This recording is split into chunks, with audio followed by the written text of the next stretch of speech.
Assalomu alaykum qadrdonlar. Bugun sanatoriyaga keldim. O'zbekistonda qayerdaligini aytib o'tirmayin. Hozir gapiradigan gaplarimga sal bilib olish mumkin-da, shuning uchun aytib o'tirmayman yaqini. Hozir mana o'zim joylashib oldim xonamga, mana mevalarni, shokoladlarni terib qo'yib, kechki ovqat yeb kelib endi. Gap qisqasi, o'g'aylar, shu O'zbekistonda ko'p joylarga borib turaman, safar yuzasidan ozroq savdogarligimiz bor. Shu ko'chani chekkalariga har yili daraxt ekiladi. Yozda qurib ketadi. Yana bu yillarga bo'lsa, yana ekiladi, yana qurib ketadi. Shu ekishda o'ziga qancha vaqt, qancha pul ketadi. Davlatga ham pul ketadi. Shu davlat bizlarga begona emas-ku, davlat bizlarniki. O'zimiz solig'ini to'layapmiz. Shunga deyman, shu gapim balkim rahbarlarga yoqmas-u. Shu ekishga aytilgan odamlari ko'pincha shu yerni chekkasidagi fermerlarga ko'pincha buyursa kerak yoki shu taalluqli mahalla komlarga buyursa kerak, bilmayman kimlarga buyuriladi. 99% qurib ketadi. 1% ham ko'karilib qolsa katta gap deb o'ylayman. Chunki ko'raman shu o'zgarish yo'q-da.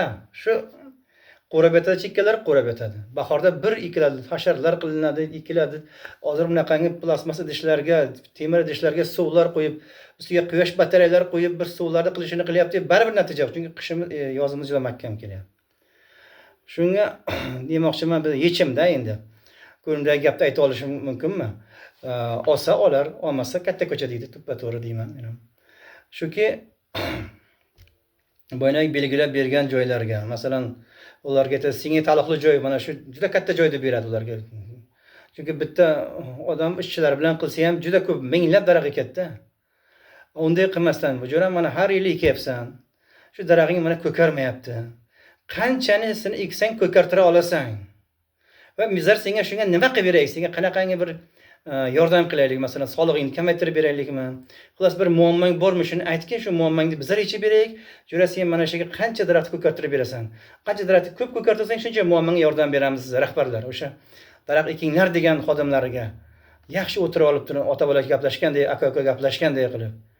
Ana shunda u masalan 10 ta daraxt ko'kartira olaman, og'a 100 tani ko'kartira olaman desa, chunki uyolib qolib bo'lmay qoldi desa, yozda shu vaqtgacha inalmaysa quyosh issiq ekanini o'zlaringiz ko'rib turasizlar.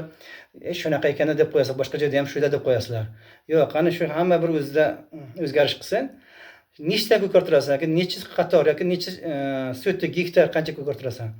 Ana shuni joyda ko'kartirib ber, jura, men senga mana shu ishlaringni yordam qilaman. Masalan, mana shu fermenga taloq, mana shu fermer xo'jaligingga taloqlarga mana shu ishingga men yordam qilaman. Davlat tomonidan, kollektivimiz tomonidan deb turin. Shunaqangida yechim bo'ladi. O'sha odam ketin yordam qilayotganini bilib turibdi, ketin shu yotib olib qaraydi. Uyga mollarga qanday suv bersa, ana shunday suv beradi. Uydagi daraxtlarga qanday qilsa, shunday qaraydi. Ana shunday ko'karadi-da. Havo kundan-kun isib ketyapti. Bolalarimizni o'ylashimiz kerak, o'zimizni o'ylashimiz kerak. Havo ifloslanib ketyapti, suvlar kamayib ketyapti. Nima uchun? Shu daraxtlar ko'paysa, ko'kalamzorlash yaxshi bo'ladi. Tayda qo'ylar o'tlasa ham boya qishda yoz issiqda qolib ketmagan bo'ladi. Go'sht qimmatlashib ketyapti. Unga katta yordam bo'ladi. Har rayonlarda, har gektarlarda millionlab ekilayotgandir deyman. Ana shuni buni o'zlari biladi, rahbarlar ko'karmayotganliklarini, ko'kartira olmayotganliklarini, chunki yuqoriga ayta olmaydi, chunki o'zi ham aybdor bo'lib qoladi. Nima qaramagansan deydi. Ana shu gaplarimiz eng katta yuqoridagi katta rahbarlarga borsa, ana shular ham yoki bularni o'zi bir o'ligi bir jonbozlik ko'rsatib, mana shunday rayonlardan boshlab, mana shunday deb turin, qanchasini ko'kartirasan? Mana shunchasini ko'kartirib juramiz. Masalan, solig'ini kamaytirib beramiz, xullas mana bu yechimingni qilib beramiz, xullas mana bu qilayotgan ishingga aralashmay turamiz, xullas ko'nglini topish kerak, bir-birini ko'kartirish kerak. Ana shunda o'zgarish bo'ladi. Daraxtlarning soni ko'payadi. Ming marta rahmat. Yaxshi kunda ko'rishaylik. Bu bitta rayonga taalluqli emas, butun O'zbekiston bo'yicha juda ko'p joyga borib ko'ryapman-da. Sizlar ham ko'rgansizlar baribir. E'tibor qilmangiz, bir e'tibor qilib ko'ringizlar. Har yil ekiladi. Shu 1% ko'karayotgan bo'lsa ham katta gap. Men ko'ryapman, mashinalar suv quyayotganlarni ko'ryapman. Hali yozning kuni katta mashinalar bilan olib borib, oson narsa emas bu.